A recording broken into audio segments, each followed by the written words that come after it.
Ayun na nga, nakarating din sa dulo. Akala ko'y luluumin na din sa cellphone. Talaga naman pagkakatamad mag-upload.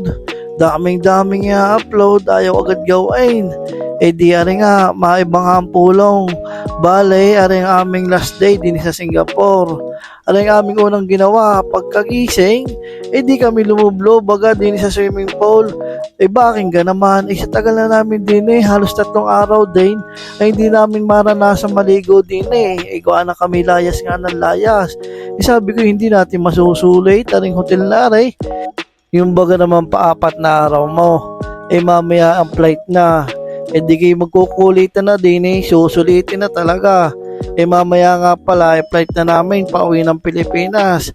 Kaya naman sabi ko, di rin ang ating gawin. Ano naman bata nga rin pagkakaiyakin sabay tatawa.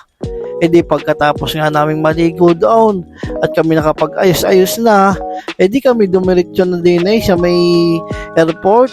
Sabi ko nung mapuntahan naman natin yung Jewel, gawa na yung sikat na sikat nga daw. Sabi ko ako nahihiwagaan, ano ka ako yung Jewel na iyan? Ikaw bago tayo pumunta diyan, di tayo kumain muna. Di pagkakain nga, kami sumakay pa ng isang train bago kasi makapunta nga din lilipat ka pa ng airport. Bali marami kasi din airport na kailangan mong puntahan bago ka makapunta doon. Parang sa atin may terminal 1, may terminal 2, may terminal 3, bali ibang terminal di rin na nga pagpasok, ari pala ang Jewel talaga namang bumungad ang napakalaking tubig pagkakaganda nga naman. Sabi ko paano kaya rin nagawa din paano kaya naitas yung tubig na yun kala may waterfalls kala mo bagay kinasa Avatar, kung alam mo yung Avatar di yan nga pagkakadaming puno-puno din sa loob ng airport. Sabi ko pagkakagaling na talaga namang yung mga puno'y buhay na buhay kahit nasa loob ng bubong. Tapos mayroon pang patubig na ganit talaga nalagas na. Sabi ko lupay.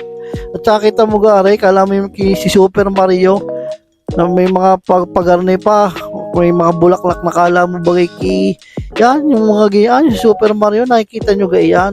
Sabi ko mayroon pang papagarning pa-star. Sabi ko talagang napakalupit din talaga namang ginastosan ng gobyerno din sabi ko sana all na lang.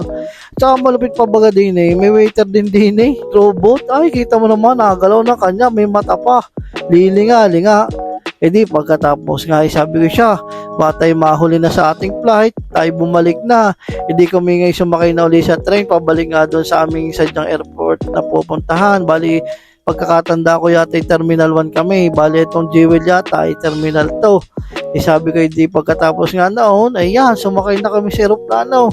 Sabi ko sa susunod na ulit at ay pupunta ulit sa magagandang lugar. Sabi ko minsan na nga lang tayo mabubuhay, hindi pa natin susulitin. Talaga naman napakasarap talagang bumiyahe, hindi naman ito kagastusan, pampatagal din ng stress ka.